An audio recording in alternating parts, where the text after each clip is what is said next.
한번 살펴본 내용이지만 표면적인 것과 이면적인 것, 바울이 로마 교회에 전하고자 하는 이 복음이 지금 바울에 의해서 조금 이렇게 구체적으로 드러난 것입니다. 지금까지 로마 교인들을 비롯한 유대인들이 하나님을 믿고 있다고 하는 것, 그리고 알고 있다고 하는 그 율법과 말씀의 내용들이 어떤 것이며 앞으로 치워가야 할 내용들이, 부분들이 어떤 것인가를 바울에 의해서 이제 드러나고 있습니다. 그렇기 때문에 우리가 오늘 이 표면적인 것과 이면적인 것에 대한 그 내용들을 지금까지 살펴본 것과 조금 다른 측면에서, 내용은 거의 방불하겠지만 살펴보게 되면 그 당시 로마 교회에 거하던 유대인들, 그리고 그 유대인들 가운데 모세의 율법을 가르치고자 하던 그 율법사들, 그리고 로마 교회에 거하면서 로마 교회에도 오늘날 같이 설교를 하거나 가르치는 사람이 있어야 되지 않겠습니까? 그러니까 목회자가 있었을 거란 말입니다. 그런 사람들과 오늘날 우리들과 오늘 저같이 이렇게 강단에 서서 가르치거나 설교를 하는 오늘 우리 같은 나 같은 목회자들과 어떻게 다른지 아니면 꼭 같은지, 거기에서 비롯되는 문제는 무엇인지, 그리고 만일 문제가 있다면 우리가 어떻게 그 문제들을 해결해 갈 것인지를 바울이 우리에게 그 길을 제시하는 겁니다. 만일 우리가 바울이 제시하는 이 의미를 잘 이해하고 그 길을 따라갈 수 있다면 과거 로마 교회에서 일어났던 그런 문제들, 그것이 비단 그때뿐만 아니고 오늘날 우리의 교회에서 우리들에게서 비롯되는 그런 문제들이라는 것을 잘 깨닫고 그것을 해결할 수 있는 길을 발견할 수가 있습니다. 먼저 우리가 살펴볼 것은 표면적 유대인이라고 한글로는 번역이 되어 있지만 보이는 것으로 말미암는 유대인입니다. 보이는 것이라면 사람들이 누구나 자기의 눈으로 보고 그렇구나 하고 인식할 수 있는 것입니다. 저 사람은 나이가 몇 살쯤 되어 보이구나, 남자구나, 여자구나, 어린이구나, 애구나, 외국인이구나, 우리나라 사람이구나, 이렇게 눈으로 분간할 수 있는 것을 표면적이라고 표현하는 것입니다. 보여지는 것, 우리 눈에. 이면적인 것은 무슨 의미냐면 감추어진 것으로 말미암은 유대인이 또 있다는 것입니다. 사람이 눈으로는 봐서 저 사람이 유대인인지 아닌지를 전혀 분간하지 못하고 존재하는 유대인이 있고, 유대인들이 그렇게도 강조하는 할례라는 것도 눈에 보여지는 것으로 말미암은 할례, 다시 말하면 그 당시 유대인들이 자기들의 몸에 직접 칼을 대서 그 육체의 껍질을 벗겨냈던 그 할례, 눈으로 확인하면 누구든지 다 알지 않습니까? 그런데 이 할례도 감추어진 것으로 말미암은 할례가 있다는 거예요. 마음의 할례는 그런 뜻입니다. 마음에다가 칼집을 낸다는 것이 아니고 감추어진 것으로 말미암은 존재하는 할례가 있다는 거예요. 이것이 바울이 로마 교회에 전하고자 하는 복음의 핵심입니다. 그래서 로마 교인들이, 그리고 오늘날 로마서를 읽는 우리들이 만일 바울이 전하고자 하는 이 이면적, 감추어진 것을 이해하고 깨달을 수 있다면 우리의 신앙생활이 확 달라질 수 있는 것이고, 우리의 눈에 보여지는 그 범위가 굉장히 넓어질 수 있다는 것이. 사람들은 누구나 다 자기가 볼 수 있는 그 범위 한계만을 보거든요. 가려져 있습니다. 우리의 시야가 아무리 넓은분들 여기서 보면 아마 양쪽 45도 정도를 볼 수 있을 것입니다. 뒤는 못 보지요. 우리 한계입니다. 그러나 하나님의 영적 세계는 하나님의 영으로 보여주시는 만큼 우리가 볼 수 있기 때문에 그 한계가 무궁하다는 거예요. 무한대라는 것입니다. 그러면 바울은 이제 이 표면적, 눈으로 보여지는 것, 그리고 이면적, 사람의 눈으로 보여지지 않는 감추어진 것, 이것을 이제 또 로마 교인들이 이해하기 쉽게, 오늘날 로마서를 읽는 우리들이 그래도 조금이라도 이해할 수 있도록 다른 것으로 표현을 해주는 거예요. 이것은 이제 우리와 과거 로마 교회와 유대인들에게뿐만 아니라 오늘날 우리들에게 직접적으로 관계되는 것입니다. 할례, 유대인, 오늘날 우리하고는 크게 관계가 없잖아요. 그런데 뒤에 나오는 이것을 그대로 비교해 주는 것은 오늘날 우리와 직접 관계가 있는 것입니다. 무엇으로 표현을 했냐면은 그 다음에 마음의 할례는 마음에 알지니 영에 있고 율법 조문에 있지 아니하니라. 영과 율법 조문이라는 말이 나옵니다. 똑같아요. 영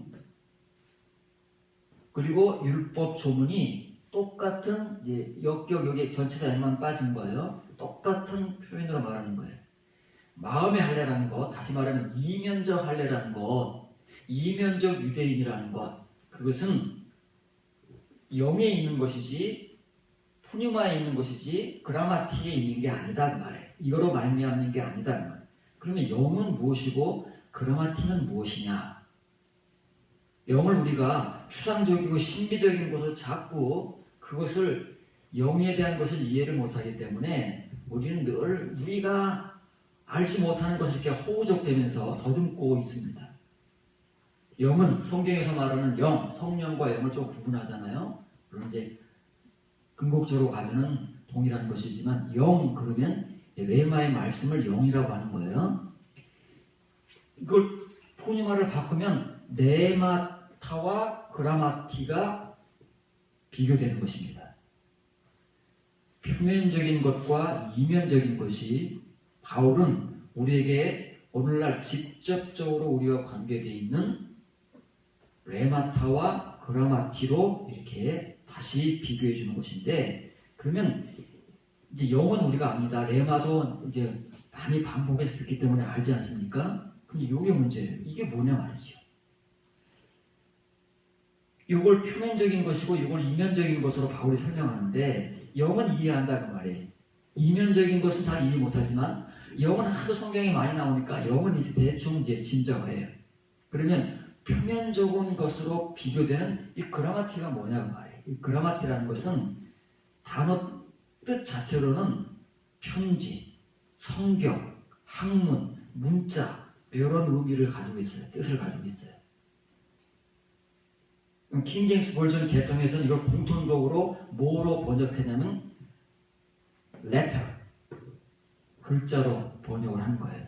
왜냐하면 지금 바울이 말하고자 하는 의미가 이거기 때문에 그래요. 성경도 아니고 학문도 아니고 편지도 아니고 글자, 문자로 기록된 것과 영어로 기록된 것, 이것을 비교하는 것을 표면적인 것과 이면적인 것으로 바울이 전하는 거예요. 그러니까 만일 우리가 하나님께서 바울을 통해서 말씀하시고자 하시는 이 의미를 잘 이해하면 정말 우리 앞에 새로운 하나님의 길이 보이는 것이고, 그렇지 못하면 지금까지 걸어왔던 그 길밖에는 못 가는 거예요. 이걸 이제 한 걸음 더 나가면 우리가 오늘날 우리들과 직접 관계가 있다고 하는데 어떻게 관계가 있는가를 고린도후서 3장 7절과 8절, 4장 1절과 2절에서 역시 바울의 서신 아닙니까? 로마 교회에 썼던 그 의미 그대로 지금 바울은 고린도 교회에 쓰는 거예요. 표면적인 것과 이면적인 것, 영과 문자, 레마와 그라마티를 로마 교인들에게 그대로 표현은 다르지만 똑같은 의미를 가지고 동일한 복음을 전하는 거예요. 돌에 써서 새긴 죽게 하는 율법 조문의 직분도 영광이 있어 이스라엘 자손들은 모세의 얼굴에 없어질 영광 때문에도 그 얼굴을 주목하지 못하였거든. 이렇게 한글로 번역되어 있습니다. 이 문장이 제일 먼저 나오는 단어가 뭐냐면 여기는 없지만은 A라는 가정법을 이끌어가는 영어로 말하는 if라는 큰 글자로 썼습니다. 그 말은 뭐냐면 이스라엘 백성들이 과거 모세 시대의 이스라엘 백성들이 하나님께서 하나님의 십계명을 돌판에 새겨주셨잖아요. 그런데 모세가 그걸 깨트려 버리고 다시 새겼잖아요. 그리고 그 다음부터 이스라엘 율법은 이렇게 그 당시에는 새겼습니다. 철필로 돌판에다 새겼잖아요. 그걸 말하는 거예요. 이렇게 돌판에 새긴 이러한 율법 문자를 가르치고 전하는 그 사망의 직분도 영광이 있어서 이스라엘 자손들은 그 십계명을 받고 내려온 모세의 얼굴이 막 광채가 났다고 했어요. 그래서 이스라엘 백성들이 두려워서 모세의 얼굴을 똑바로 못 쳐다보고 있으니까 뭘 덮어라. 우리는 수건이라고 그러지만 그 당시에 이스라엘 백성들이 썼던 그 두건으로 덮은 거예요. 그 얼굴을 주목하지 못하였다면 그 말이에요. 만일 과거에 그 모세의 얼굴에 나타나는 광채 때문에 이스라엘 백성들이 그 얼굴도 똑바로 쳐다보지 못하는 그런 상태에서 그들이 율법을 배우고 율법을 가르쳤던 그 직분, 그게 사망의 직분이라는 거예요. 그렇다면 영의 직분은 얼마나 더 영광스럽겠느냐 그 말이에요. 이제 바울이 로마 교회와 고린도 교회 조금 다르게 직분을 가지고 비교를 하는 거예요. 이면적 직분과 표면적 직분. 그런데 표면적 직분은 사망의 직분이라고 하는 거예요. 그 직분을 감당하는데 그게 죽음으로 인도하는 직분이에요. 여러분 잘 이해하셔야 됩니다. 그 직분이 나쁜 거 아니잖아요. 과거 구약시대에 율법을 가르치고 율법을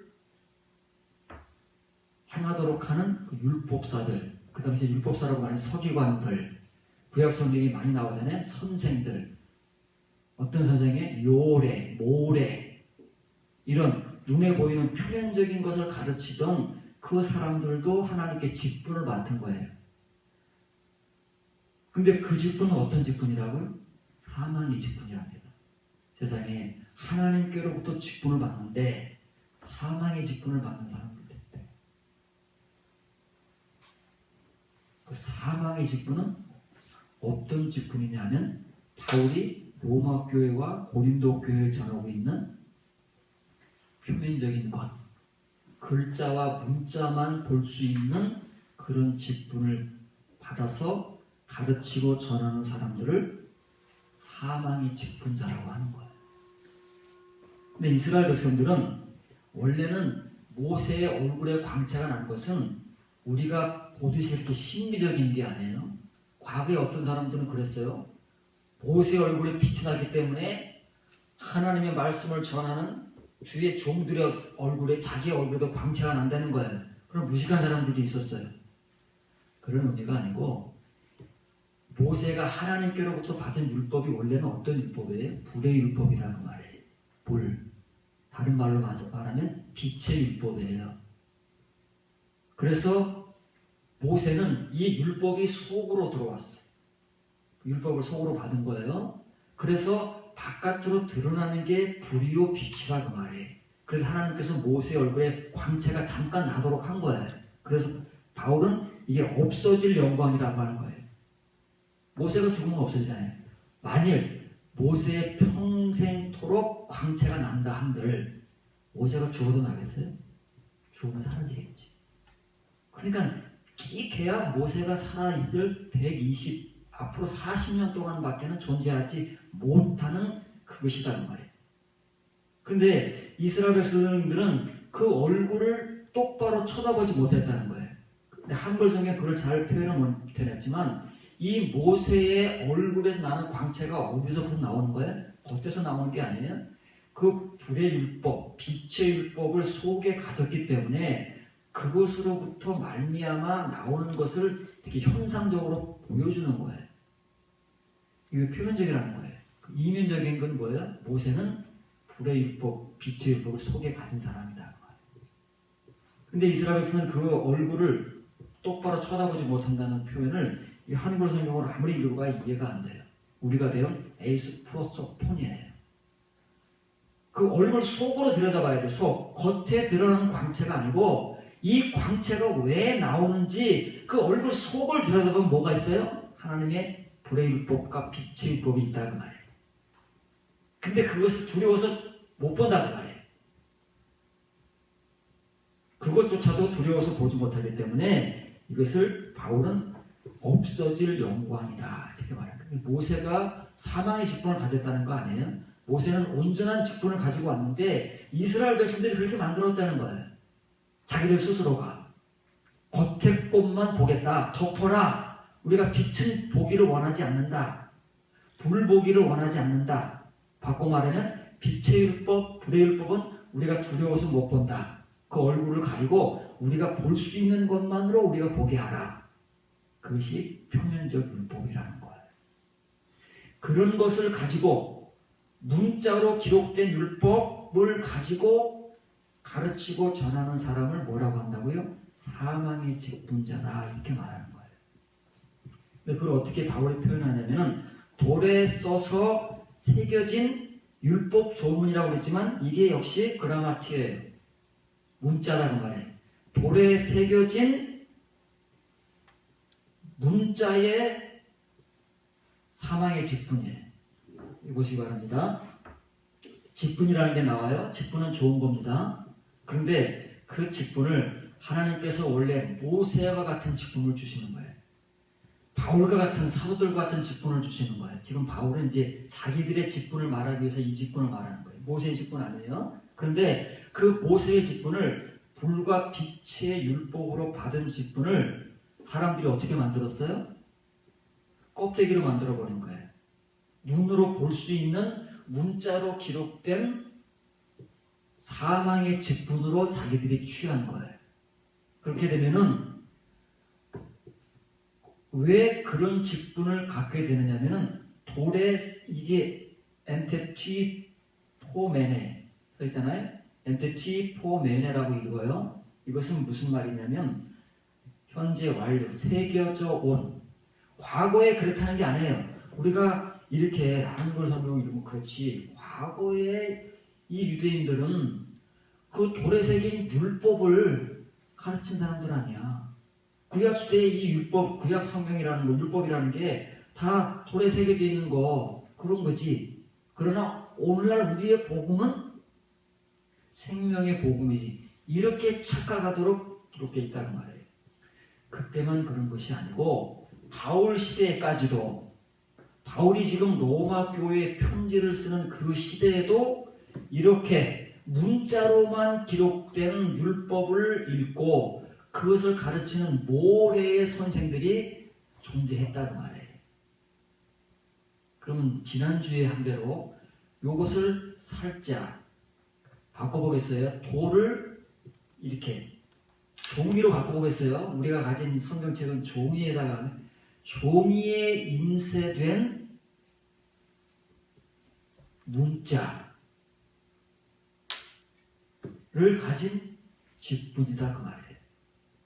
우리가 성경을 이렇게 종이에 인쇄되어 있는 글자와 문자로 보고 그것만을 열심히 해석하고 거기에서 은혜 받고 가르치고 배우게 되면 그것이 어떤 직분이라고요? 사망의 직분이라고. 잘 이해를 하셔야 돼요. 그리고 그 다음에 그러므로 그 말이에요. 여기까지는 이제 사망의 직분에 대해서 바울이 사망의 직분이라는 것이 뭐냐? 원래는 하나님의 직분이라는 건 그런 직분이 없었는데 사람들이 그렇게 만들었다고 말이에요. 어떤 사람들이 표면적인 것만 볼 수밖에 없는 사람들, 스스로가 문자만을 가지고 하나님의 율법을 해석하고 가르치려고 했던 사람들, 그 직분은 결국 자기뿐만 아니라 그 사람이 가르치는 사람들까지도 사망으로 인도하는 직분이다 그 말이에요. 왜요? 문자만을 가르치기 때문에. 그러므로 큰 글자로 나옵니다. 자, 이제 이런 사망의 직분이 있고 우리가 이 직분을 받아 어떤 직분이에요? 영의 직분이 있다는 거예요. 바울에 의해서 이제 영의 직분이 소개되는 거 똑같은 직분이에요. 그런데 수식되는 말만 틀려요. 같은 직분을 갖는데 어떤 사람은 사망의 직분을 갖는 사람이 있고 어떤 사람들은 영의 직분을 갖는 사람들이 있다는 거예요. 그러면 이 영의 직분이라는 것은 뭐냐면 말 그대로 레마의 말씀을 보고 깨달아서 가르치고 전할 수 있는 직분자들이 영의 직분, 영이 뭐라고 했어요? 레마타이기 때문에. 그라마티는 문자이기 때문에 이것을 문자로만 국한시켜서 열심히 해석하고 학문을 배우고 그리고 가르치고 전하는 사람을 일컬어서 표면적인 직분자, 사망의 직분자라고 하는 거예요. 이 세상 밖에 있는 사람들이 아니에요. 바울은 지금 교회에 편지를 쓰면서 그 교회에서 가르치는 사람들의 직격탄을 날리는 거예요. 감히 우리는 부리고 살 수 없는 말들을 바울은 이미 2000여 년 전에 막 직격탄을 날려버린 거예요.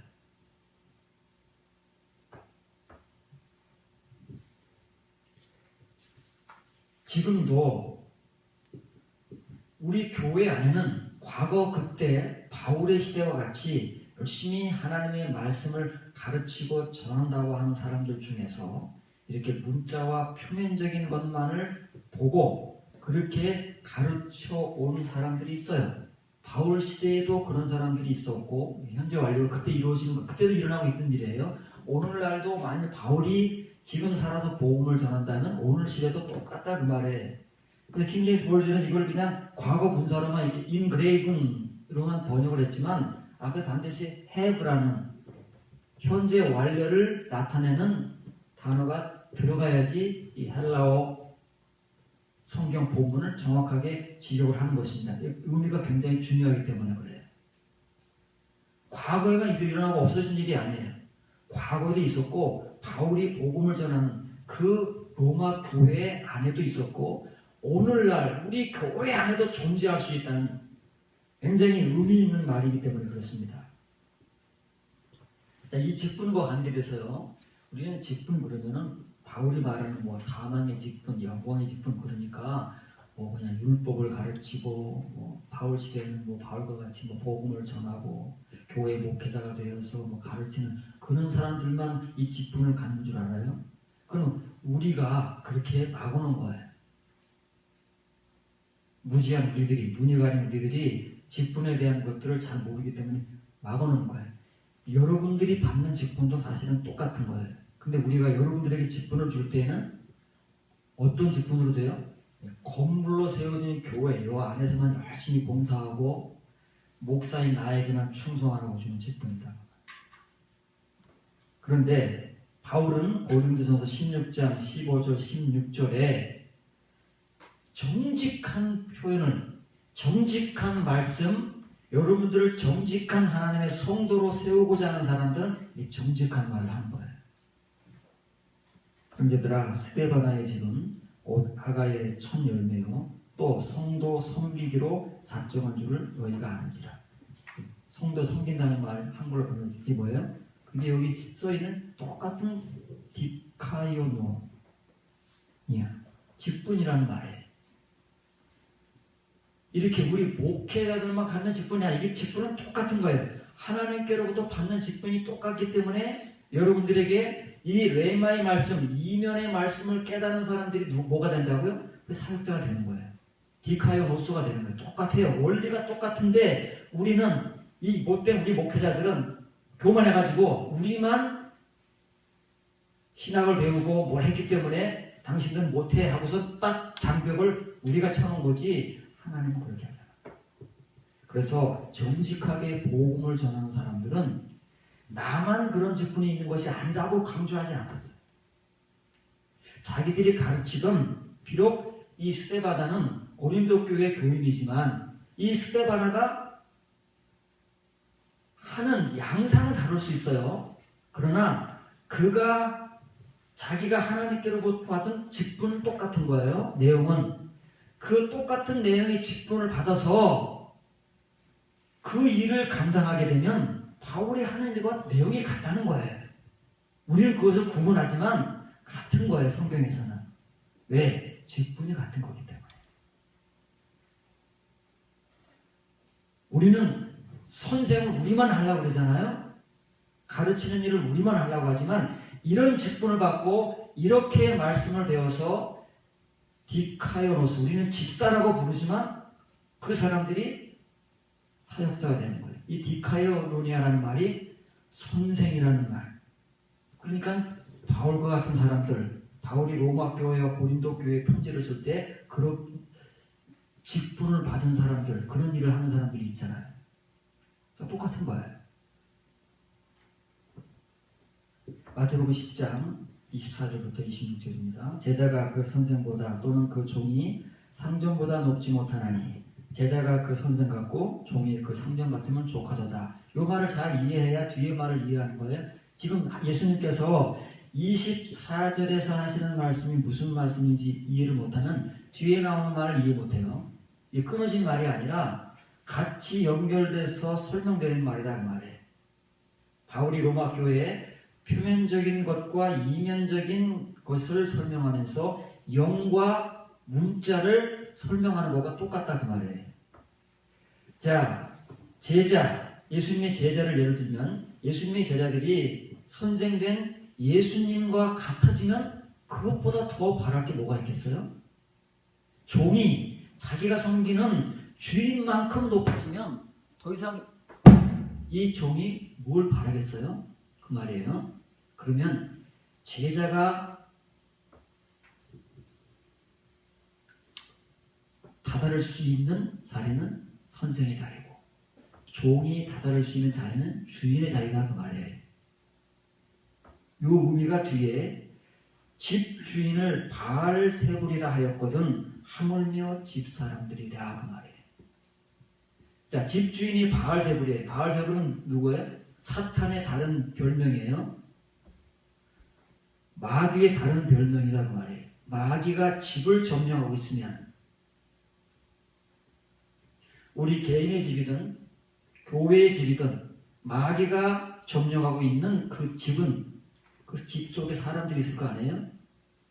만일 마귀가 우리의 집이든 교회의 집이든 점령을 해버리면 그 속에 속한 작게는 우리의 가족들, 크게는 우리의 교인들, 그 교인 하물며 그 교인들이 뭐예요?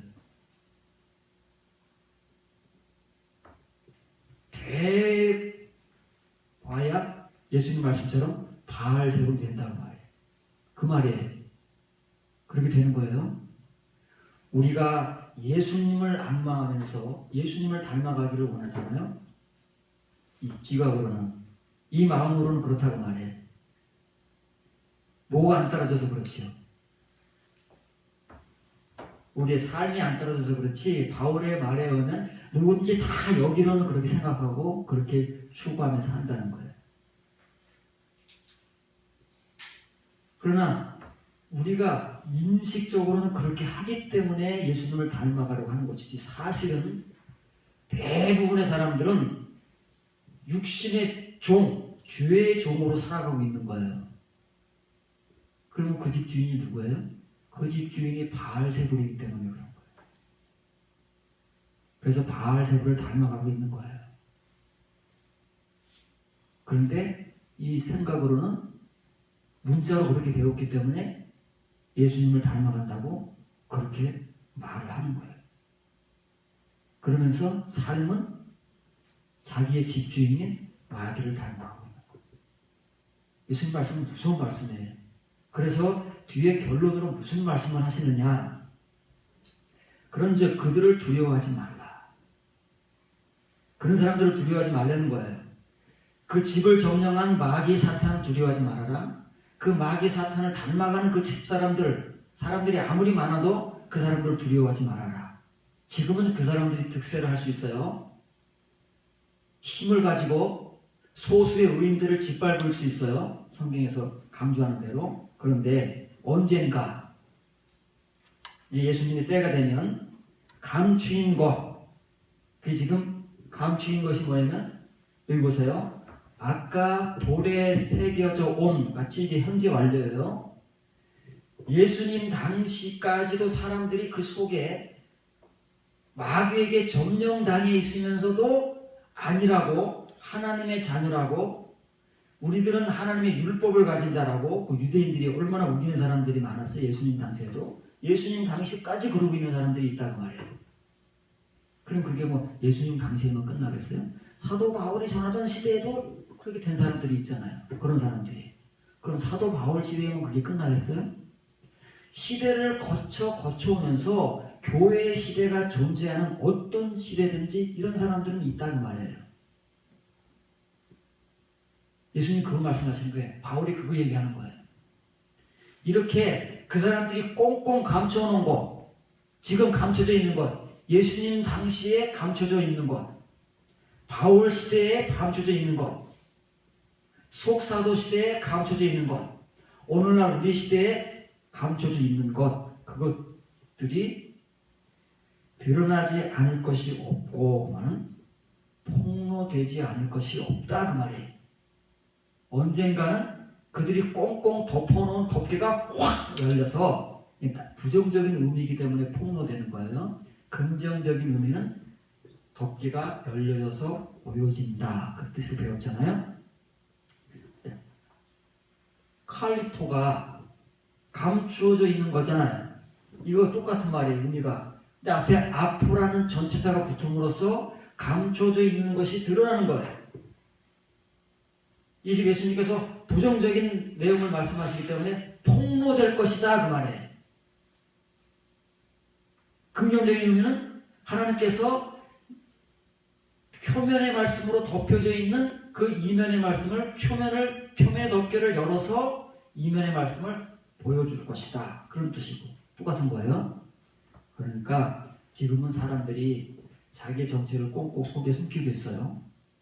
겉으로 봐서는 잘 모르잖아요. 겉에 보이는 것만 보니까. 그런데 예수님께서 그것을 갖다가 확 폭로시킨다는 말이에요.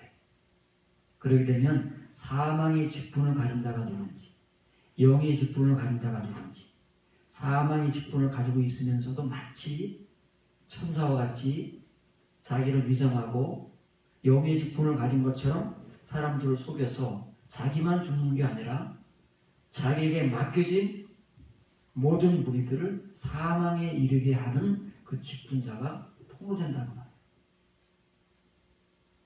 사람들이 알아주지 않든 영의 직분을 가지고 열심히 복음을 전하는 사람들도 있어요.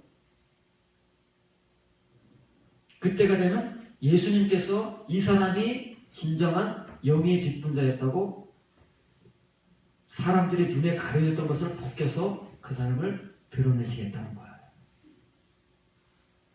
이게 우리 교회에 대한 말씀이다 그 말이에요. 집이 우리 개인의 집을 말하겠어요? 교회에 대한 말씀을 예수님께서 지금 이렇게 하고 계시는 거예요. 그 다음에 예수님 당시의 교회, 바울 당시의 교회가 다 비슷하잖아요. 드러나는 양상들이. 오늘날의 우리 교회 크게 다르겠어요? 마태복음 6장 3절 4절입니다. 너희는 구제할 때 오른손이 하는 것을 왼손이 모르게 하여 내 구제함을 은밀하게 하라. 은밀한 중에 모시는 내 아버지께서 갚으시리라. 우리 이제 은밀하게 하라고 이제 말은 아니하지만 이 은밀하게 한다는 말이 무슨 말인지를 정확한 이해를 가지고 하지 않기 때문에 사람들은 이렇게 전하고 이렇게 배우지만 요즘에 구제하고 자기가 하는 일을 이렇게 감추려고 하는 사람이 없어요. 자꾸 드러내서 사람들이 알아주기를 원하고 나를 칭찬해 주기를 원하고 그래서 자꾸만 내 입으로 한마디라도 더 하려고 그러지 그거를 담아서 속에 감추려고 하는 사람들이 없다. 그런 사람들 어떤 사람들이? 그런 사람들은 이면의 사람들만 그런다고 말해요. 이게 쉬운 게 아니거든요. 사실은. 저와 여러분들 어떻게 했습니까? 내가 좀 이렇게 좀 잘한다는 걸 좀 알아줬으면 좋겠어. 여러분들은 내가 이렇게 열심히 봉사하고 충성하고 신앙생활 잘한다는 걸 좀 알아줬으면 좋겠어. 그래서 내가 막 예를 들어 교회에 뭐 큰 거 기도했다든지 말이죠. 헌금을 했다든지 그러면 여기서 뭐 광고해 주기를 원하잖아요. 그리고 사람들이 대단해. 어떻게 이렇게 좀 큰일 하셨어. 그러면 아이고 별거 아니에요 하면서도 좋다 이거예요. 근데 그건 우리 사람들끼리 통용되는 말 그대로 인간적인 모습들이다 그 말이에요. 사람들이 보고 사람들이 알아주는 것. 그런데 예수님께서는 만일 우리가 구제를 하든 봉사를 하든 선행을 하든 이런 것들을 어떻게 하라고요? 감춰서 해라 그 말이에요. 은밀하게 하라는 말은 감춰서 해라 그 말이에요. 사람들에게 보이지 않게, 사람들이 볼 수 없게 해라 그 말이에요. 왜 그렇게 해야 되느냐면 사람들이 볼 수 있게 하는 것은 이미 다 그것을 하고 내가 그 말을 듣고 인정을 받음으로써 쌤 없어져 버리는 거예요. 누구 앞에서요? 하나님 앞에서. 왜냐고 하면 하나님은 그런 건 안 보세요. 이미 다 드러나 있는 건 안 보신다고 말이에요. 하나님 그분 자체가 어떤 분이시냐면 감춰진 것 가운데 보시는 분이기 때문에 그래요. 하나님 감춰진 것만 보세요. 드러난 건 아무 의미가 없기 때문에 그런 거 안 보세요. 하나님의 속성이 하나님의 말씀도 감춰 놓으셨어요. 그래서 이 감춰놓은 말씀을 배우고 깨달은 이면의 사람들은 모든 행위를 이렇게 한다고 말해요. 하나님같이. 그래서 하나님께서는 왜 우리에게 이 감추어진 것을 중요하게 요구하시고 강조하시느냐면 하나님 그분 자체가 은밀한 감추어진 것 가운데서 보시는 하나님이고 이것이 언제까지 가느냐면 하나님께서 보응하시는 날까지 가는 거예요. 이제 그래서 하나님께서 보응하시는 때가 되면 그 감추어진 것 가운데 보시는 내 아버지께서 우리의 아버지께서도 그것을 뭐로 갚으신다고요? 이제 드러나는 것으로 우리가 표면적인 것이라고 배운 엔토파네로 크립토의 반대된 이게 감추어진 것인데 파네로는 우리의 눈으로 보여진 것. 그때 가서 실컷 하나님이 보여주신다는 말이에요. 이 사람이 하나님을 믿으면서 감추어온 것들이 무엇인지 나쁜 것이면 확 폭로해버리시고 좋은 것이면 하나님께서 보호하시는 것으로 사람들이 볼 수 있도록 다 드러내 주시니까 지금 조급해하지 마요. 사람들에게 인정받으려고 하지 말고 사람들에게 자랑거리로 삼으려고 하지 마요. 참고 감춰라. 나중에 하나님께서 다 때가 되면 드러내 주실 것이다. 그 말씀이에요. 이게 표면적인 것과 이면적인 의미가 가지고 있는 성경적인 맥락의 말씀들이다 그 말이에요. 근데 이런 사람들은 그냥 될 수가 없어요. 정말 바울이 전하는 예수님께서 말씀하시는 그 레마타 문자가 아닌 그 영의 말씀으로 감추어져 있는 그 말씀들을 배우고 깨달아서 자기 안에 빛과 불로 담은 사람들만이 이런 삶을 살 수 있다는 게 어렵잖아요. 우리가 해봤지만 어렵죠. 우리는 자꾸 우리 육신적인 것을 요구한단 말이에요. 그런 하나님은 우리에게 뭘 요구하세요? 영적인 것을 요구하세요. 마태복음 6장 17절 18절에 보면 똑같은 이제 패턴으로 예수님께서 계속 이어서 말씀하시는 거잖아요. 기도부터 시작해서 구제를 말씀하시고 그 다음에 금식을 말씀하시는 거예요. 그 당시에도 금식하는 사람들이 많고 오늘날 이 시대는 뭐 많이 줄어든 것 같은데 과거 우리가 90년대 80년대 금식하는 사람 굉장히 많았거든요. 너는 금식할 때 머리에 기름을 바르고 얼굴을 씻어라. 이는 금식하는 자로 사람에게 보이지 않고 오직 은밀한 중에 계신 은밀한 중에 뭐야? 감춰진 것 가운데 계시는 하나님이다 그 말이에요. 내 아버지께 보이게 하려 함이라. 감추어진 것 가운데 보시는 내 아버지께서 갚으시리라. 지금 마태복음 6장의 모든 은밀한 그리고 보이는 이 패턴이 똑같다 그 말이에요. 같은 핵심을 가지고 기도를 말씀하시고 같은 핵심을 가지고 구제를 말씀하시고 같은 핵심을 가지고 금식을 말하는 거예요. 결국은 우리가 하는 모든 신앙적 행위들이 있잖아요. 기도, 봉사, 금식 여러 가지들이 있단 말이에요. 근데 우리들은 그런 것들을 가급적이면 사람들이 알아주기를, 봐주기를, 내가 40일 금식 기도를 했네, 이런 것들을 원한다는 말이에요. 왜냐하면 우리의 본성이 육신적이기 때문에. 그런데 이면의 사람들은, 이면 가운데 계신 하나님은 그런 것들을 안 본다. 뭐만 보신다고요? 저 사람이 얼마나 감춰놓고 있느냐, 얼마나 그런 것들을 하나님께서만 보시도록 감추면서 사는 사람이냐, 그거 보는 거예요. 그러니까 하나님께서 우리에게 보호하시는 거는, 우리가 드러낸 거는 다 쌤쌤으로 없어지는 거고, 하나님께서 보호하실 때 감추어진 것으로 남아있는 것만 드러내신다고 말해요. 보호하신다고 말해요. 모든 게 다 똑같아요. 우리의 신앙생활의 그런 행태들을 이제 우리가 그렇게 할 수 있어야 돼요. 이런 말씀들을 배워가기 때문에. 로마서 12장 6절입니다. 곧 나의 복음의 이름과 같이 하나님이 예수 그리스도로 말미암아 사람들의 은밀한 것을 심판하시는 그 날이라. 사람들은 다 자기 속에 감추고 살잖아요. 나쁜 건 감추고 사람들에게 인정받고자 하는 것만 드러내려고 그래요.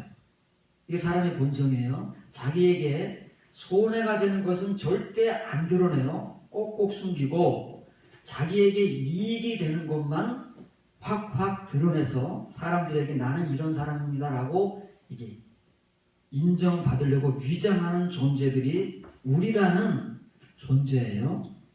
근데 바울이 복음을 전하는 거예요. 바울의 복음은 어떤 복음이냐면, 사람들은 그렇게 하지만 하나님은 그 사람들이 속에 자기에게 손해가 되고 자기에게 이익이 안 되는 것들을 꽁꽁 숨겨놓지만 하나님이 심판날에는 그런 것들을 확 폭로해가지고 감추어진 일들을 심판하신다고 말해요.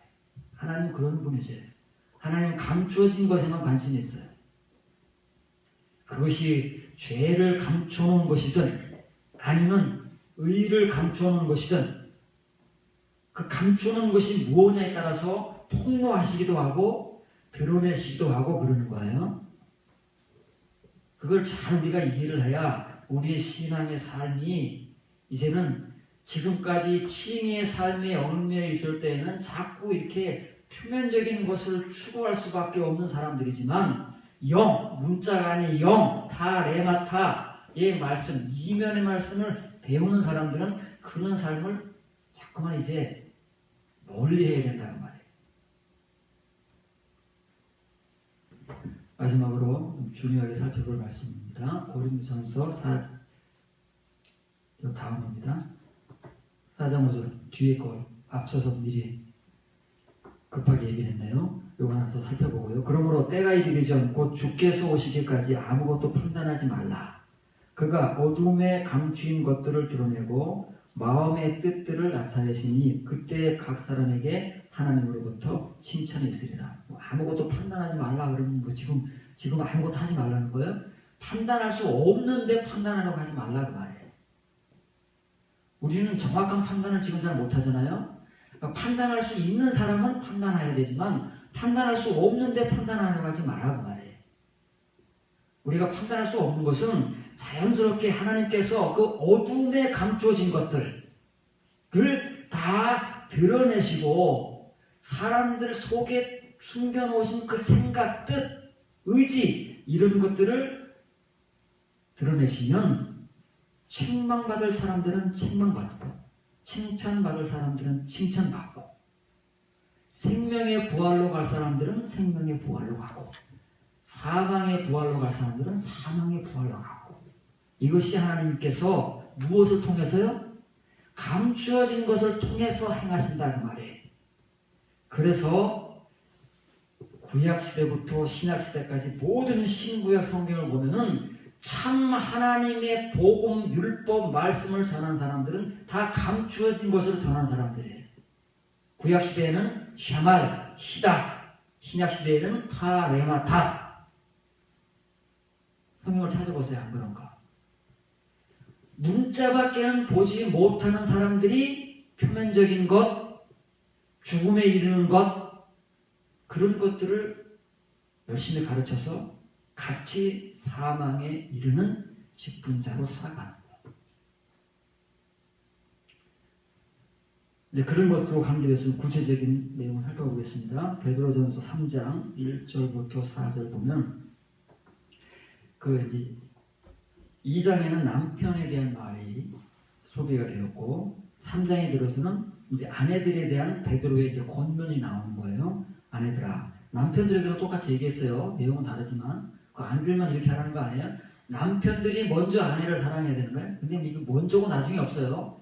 이러한 이면의 말씀, 이면의 믿음을 가진 사람들은 누가 먼저라고 할 것 없이 서로가 이렇게 하는 거니까 우리가 순서를 이렇게 차례로 이렇게 문자로 대를 해놔서 그런 것뿐이에요. 아내들아, 이와 같이 자기 남편에게 순종하라. 이는 혹 말씀을 순종하지 않는 자라도 말로 말미암지 않고 그 아내의 행실로 말미암아 구원을 받게 하려 함이니 너희의 두려워하며 정결한 행실을 보라. 이거 완전 오역이라고 그랬어요. 한번 찾아봤죠? 이건 완전 오역이에요.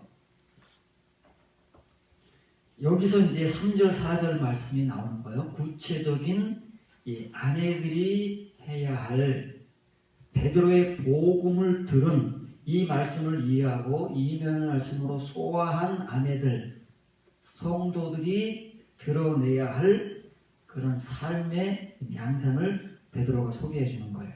마음에 숨은 사람을 온유하고 안정한 심령에 썩지 아니할 것으로 하라. 이 말이 문장이 길면서 수식어가 너무 많아요. 그렇죠? 수식어가 많으면 이해하기가 어려운 거예요. 마음에 숨은 사람을 온유하고 안정한 심령에 썩지 아니할 것으로 하라. 그러면 이게 이해가 좀 어려워요. 사실 이렇게 구조가 되어 있지만 어려운 거예요. 자, 보세요. 이제 한글 성경은 1절, 2절뿐만 아니라 3절 시작부터 이렇게 무슨 누구에게 하는 말, 무슨 말인지를 모르게 오역을 해놨지만 킹제임스 버전 계통의 성경들만 하더라도 벌써 처음 시작을 이렇게 하는 거예요. 3절 시작을 이렇게 하는 거예요. 그럼 뭐냐면 되지 않게 하라 그 말이에요. 근데 뭘 되지 않게 하라 그러냐면은 영어 성경에서는 후주라고 했어요. 후주는 그 사람들의 그 말이에요. 아내들이겠지요. 지금 아내들을 말하니까 아내들의 무엇을 1절, 2절에서는 뭘 얘기했냐면은 아내들의 품행을 얘기했잖아요. 그러니까 아내들이 하나님 앞에서 가져야 할 그 품행들이 이와 같이 되지 않게 하라 그 말인데, 이 되지 않게 하라 이거는 아내들에게 명령하는 거면은 이 복수형이 돼야 되는데 2인칭 단수예요. 누군가에게 그렇게 하도록 시키는 거예요. 그럼 이것은 아내들에게 말을 하지만 이 베드로의 서신을 받는 교인들이잖아요. 그럼 그 교인들을 가르치는 사람이 있을 거예요. 오늘하고 같이. 그 사람에게 하는 말. 그럼 이 사람은 뭐예요? 사망의 직분자가 되지 말고 영의 직분자가 되어라 그 말이에요. 교인들을 가르치되 외모, 외형 이런 거 우리가 오늘날 중요하게 여기잖아요. 교회가 얼마나 큰가, 사람들이 얼마나 많이 모이는가. 그래서 요즘에 경쟁합니다. 어느 교회에서 큰 교회를 지면 그 다음 교회는 더 큰 교회를 짓는 거예요. 이건 외모를 굉장히 중요하게 여깁니다. 우리 사람들은 우리 개개인은 외모를 가꾸지 않습니까? 과거에는 여자가 가꾸는 건 당연한 거였어요. 요즘에는 남자들도 가꾸지 않는 사회생활을 못한답니다. 오늘날은 외모가 다른 그 어떤 것보다 우선순위가 되는 시대가 있어요. 성형 천국의 나라가 대한민국 아닙니까? 다 성형을 합니다. 외모를 중시하는 사회니까. 아무리 똑똑하고 그래도 외모가 그러면 취직을 안 시켜주니까 이 기형적인 나라가 돼서 이렇게 외형과 외모를 중시하는 인간들이 존재하는 공간 속에서 하나님의 사람들은 이 영의 직분을 맡아서 이면의 말씀을 가르쳐야 하는 사도들과 같은 그런 하나님의 말씀의 종들은 그 사람들에게 어떤 복음, 어떤 말씀을 전해야 되느냐, 이걸 지금 베드로가 말하는 거예요. 자, 그 사람들의 품에 그 사람들의 속성들을 이런 것들이 되지 않게 하라고 말해요. 뭐가 되지 않게 하는 거예요? 한글을 먼저 보세요. 머리를 꾸미고 머리를 단장하는 거예요. 장식하는 거예요. 금을 차고 액세서리를 이제 돈 많은 사람들은 막 그런 뭐 좋은 걸 차잖아요. 그 다음에 아름다운 옷을 입고 이게 머리 꾸미고 액세서리 장식하고 그 다음에 아름다운 옷을 입고 여러분들에게 뭐 미장원 가지 말라는 얘기 아닙니다. 그런 걸 해야 되잖아요. 최소한은 해야 되죠. 그런데 거기에 너무 신경 쓰고 투자하지 말라는 얘기예요. 돈 들이고 힘 들이고 시간 들여서 이렇게 너무 과하게 머리를 장식하고 우리 머리를 막 따는 거예요. 그 당시에 머리를 막 따가지고 머리를 다른 사람들이 따라올 수 없는 그런 장식을 하는 거예요. 그래서 금으로 차는 거고, 그래서 다른 사람들이 입지 못하는 값비싼 고가의 옷을 입는 거예요. 요즘 이게 경쟁이잖아요. 입는 사람들 세계에서. 근데 교회 안에서조차도 이런 일들이 일어난다고 말해요. 교회 안에서. 그렇게 가르치지 말라는 거예요. 그렇게 가르치면 죽는다는 거예요. 그런 것으로 가르치지 말고 외형과 외모를 중시하는 교회가 되게 하지 말고 영의 직분을 받은 목회자라면 뭘 중시하는 거예요? 마음에 감춰진 사람에게 초점을 맞추라는 거예요. 이게 보여야 하고 이걸 알아야 초점을 맞출 거 아니에요. 감춰진 사람을 알아야 우리가 거기에다 초점을 맞추고 그 말을 하는 거지. 우리가 감춰진 사람을 모르는데 우리가 아는 것은 겉으로 드러나는 외모와 외형밖에 모르는데 어떻게 이 감춰진 사람을 말하겠어요? 베드로니까 말하는 거지. 이렇게 감춰진 사람이 무언가를 알고 그 사람 스스로가 이미 감춰진 사람을 내재하고 있는 존재이기 때문에 이런 말을 하는 것이지 우리같이 감춰진 사람이 뭘지도 모르는 사람들에게. 그래서 오늘날 너무나도 많은 사람들이 외모와 외형을 중시하는 거예요. 다른 게 없어요. 그런데 이 마음에 감춰진 사람은 어디에 존재하느냐, 그거를 지금 베드로가 얘기하는데 한글은 그런 의미를 이제 죽여놓은 거지요. 이 감춰진 사람은 어디에 존재하느냐면은 온유하고, 이 수식어가 많아서 좀 어려워요. 자, 온유한 거예요. 이 영을 설명해요. 영을 설명하는데 그 영은 어떤 영이냐면 온유한 영이에요. 겸손한 영, 연단받은 영이다 그 말이에요. 안정한 영이라는데 평온한 영이에요. 평강의 영이다 그 말이에요. 거듭난 영. 온유와 안정은 동의어예요. 연단을 통해서 거듭난 영이다 그 말이에요. 그런데 이 영은 어떤 것으로 존재하느냐면 썩지 않는 것으로 존재하는 거예요. 부패하지 않고 타락하지 않는 것으로 존재하는 거예요. 그 안에 감춰진 사람이 있다는 거예요. 이런 영 안에만 감춰진 사람이 있다. 만약 우리가 오늘 하나님 앞에서 바울이 전하는 복음, 베드로가 전하는 복음을 통해서 우리의 내 영, 우리가 소위 말하는 영이라는 것, 성경에 뭐 심령이라고 막 하지만 그 영이라는 것이 레마의 말씀, 이면의 말씀을 배워서 또 그럴 수 있도록 하나님께서 우리를 불시험과 불연단을 하셨어요. 그래서 그 사람이 이런 이면의 말씀을 통해서 평강의 사람으로 거듭났어요. 그런 영이 있다는 말이에요. 그런 영을 소유한 사람은 부패하지 않고 썩지 않고 변절하지 않아요. 그 안에만 감추어진 사람이 존재한다는 거예요. 바울이 되는 속사람이에요. 속사람.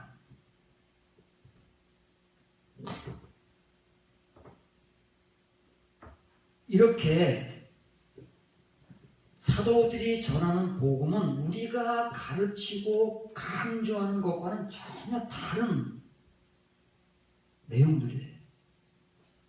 그렇지 않습니까? 우리는 이런 것들을 별로 중요하게 여기지 않아요.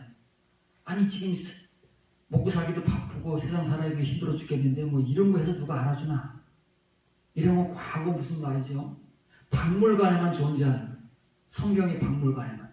오늘날에는 이런 것들보다는 우리가 필요한 것, 사람들이 요구하는 것에 대해 맞춰준다고 말해요. 그러다 보니까 외모에 대한 것, 외형에 대한 것을 강조하고 그런 것들이 아름다운 사람들, 그런 것들이 풍성한 사람들을 하나님의 축복받은 사람들이라고 거짓말을 남발하는. 그러나 분명한 것은 성경은 어디를 찾아봐도 그런 복음은 전하지 않아요. 영의 직분을 받은 자, 하나님의 말씀을 빛과 불로 받아서 그 이면의 말씀을 감직하고 가르치면서 살아가는 사람들은 이렇게 되라고 가르쳐요. 여러분들이 드러내야 할 것은 무엇을 드러내야 되느냐는 사람들이 막 부러워하고 악망의 대상이 되는 그런 외모를 가꾸고 금장식을 하고 비싼 옷을 입는 그런 것이 되지 않게 하라 그 말이에요. 그렇도록 교인들을 가르쳐라. 이것 대신에 뭐가 그 사람들의 중요한 가치가 되더라고요. 감추어진 사람을 알 수 있고 감추어진 사람이 무언가를 알고 그 감추어진 사람을 속에 담을 수 있는 그런 존재가 되게 하라 그 말이에요. 이것이 바울이 말하는 영의 직분을 말합니다. 이것이 로마 교인들에게 전하는 표면적 유대인과 표면적 할례, 이면적 유대인과 이면적 할례를 통해서 보여주는 문자만을 가진 사망의 직분자가 있고 그 문자 속에 감추어진 메마타의 말씀을 가진 영의 직분자가 있어서 사람들이 누구를 따라가느냐, 누구에게서 배우느냐가 그 사람의 인생을 결정한다고 말해요. 무지무지하게 무서운 말입니다. 무지무지하게 중요한 말입니다.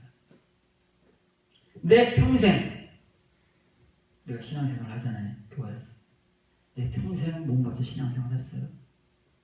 나를 가르친 사람은 누구냐? 내가 뭘 배우느냐? 그 사람이 어떤 직분자에 따라서 내 인생까지도 결정된다 그 말이에요.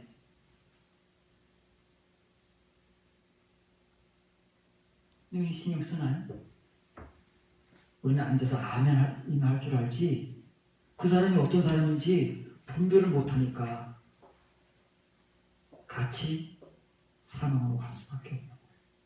만일 어떤 사람이 눈이 열리고 귀가 뚫려서 이 이면의 말씀을 스스로든 누군가로부터든 배워서 깨닫게 한다면 분별이 생긴다고 말이에요. 지금 자기 앞에 서서 가르치는 저 사람이 나를 살리는 사람인지 나를 죽이는 사람인지를 분별해서 살리는 사람이면 당연히 따라갈 것이고 죽이는 사람은 빨리 엑소도스 해야 되는 거예요. 탈출해야 되지. 이 바울의 복음입니다. 베드로의 복음입니다. 저와 여러분들이 이런 직분자들, 이런 사역자들, 이런 말씀을 통해서 우리가 감춰진 사람을 소유해서 우리 안에 내재하고 그것을 통해서 살아갈 수 있는 하나님의 참 복된 영의 사람들 되기를 주의 이름으로 바랍니다.